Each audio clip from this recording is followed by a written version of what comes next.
100 വർഷമെങ്കിലും പഴക്കമുള്ള എല്ലാ പള്ളികളും ഹിന്ദു ദാനം കൊടുത്ത പറമ്പിലാണ് നിൽക്കുന്നത്. പാൽപ്പൊടിയുടെ പരസ്യം ഉണ്ടായിരുന്നു, അലിസ്പ്ര എന്നൊരു പാൽപ്പൊടിയുടെ പരസ്യം. അത് ഓർമ്മിക്കാൻ ഞാൻ ഇവിടുത്തെ കപട മതേതരക്കാരോടും ന്യൂനപക്ഷക്കാരോടും പറയാ, എന്താ പരസ്യം?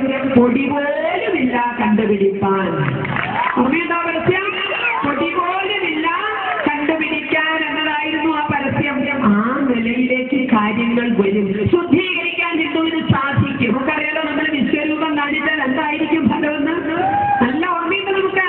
1992 ഡിസംബർ 6 മുലായം സിംഗിന്റെയും നരസിംഹറാവുവിന്റെയും 7 ചുറ്റി കമ്പിവേലിയും 70 കിടങ്ങുകളും 700 പോലീസും 7000 പട്ടാളവും 70,000 പത്രക്കാരും കാവൽ നിന്നപ്പോ ഹിന്ദു ഒന്നിച്ചൊന്നുണർന്ന ഒരൊറ്റ ഓങ്കാരം മുഴക്കിയപ്പോ തവിടുപൊടിയായ പള്ളിയുടെ കഥ, ഇല്ലാത്ത പള്ളിയുടെ കഥ.